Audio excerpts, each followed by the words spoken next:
On a pu avoir accès aujourd'hui à de nouveaux éléments des mandats de perquisition qui ont suivi les arrestations de Marc-Aurèle Chabot, Simon Angé-Audet, Raphaël Lagacé et Matthew Forbes, qui font face à des accusations d'avoir facilité des activités terroristes, mais aussi de divers chefs en lien avec les armes à feu. Et ce qui frappe particulièrement dans ces nouvelles informations, c'est l'ampleur des transactions qu'ils ont effectuées. En fait, le total des transactions financières effectuées entre 2020 et 2023 a dépassé les 480 000 pour les 4 accusés. En un an et demi, une quarantaine de livraisons de matériel acheté à des fournisseurs militaires ont été faites à la résidence de Marc-Aurèle Chabot à Québec. Durant la même période, une trentaine de livraisons du même type ont été faites à la résidence de Matthew Forbes à Pont-Rouge. Plusieurs publications retiennent également l'attention, notamment tout juste à côté d'une photo qui aurait été prise à la ZEC Batiscan. Le responsable du compte Hide and Stock écrit ceci en anglais.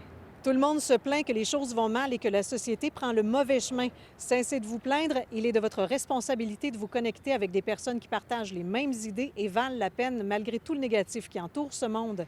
Les documents rapportent également des propos tenus sur un balado et qu'on attribue toujours aux responsables du compte Hide and Stock, qui pourrait s'attribuer à l'idéologie d'extrême droite parce qu'on incite notamment à prendre les armes, également à bâtir une communauté pour se défendre contre le gouvernement.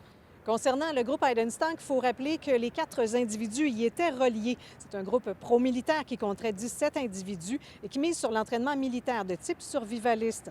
Les membres qu'on peut voir sur les publications portent des uniformes militaires, une insigne HS sur le bras, en plus de numéros qui pourraient démontrer leur rang dans la hiérarchie. Il ressort d'ailleurs que leur accès à l'armée semblait permettre aux accusés d'obtenir beaucoup de matériel uniquement accessible aux militaires. Par exemple, justement, lors d'entraînement à la ZEC Batiscan à Nelson, en plus d'avoir utilisé des armes longues, on apprend qu'ils auraient fait l'usage également d'armes semi-automatiques, mais aussi de vestes pare-balles de niveau 4, qui est en fait le niveau de protection le plus élevé, pouvant résister à des projectiles de haut calibre. Maintenant, concernant les dossiers des 4 co-accusés, rappelons que l'un d'eux pourrait régler le sien très rapidement. L'avocat de Matthew Forbes a en effet demandé à ce que le dossier de son client soit séparé des autres en raison d'accusations différentes. Le dossier, d'ailleurs, sera de retour au mois de novembre prochain. Pour ce qui est des 3 autres, eh bien, ils seront de retour en cours à la fin du mois de janvier pour leur enquête préliminaire, une procédure prévue durer 2 semaines. Au Palais de justice de Québec, Caroline Dumont pour Nouveau Info.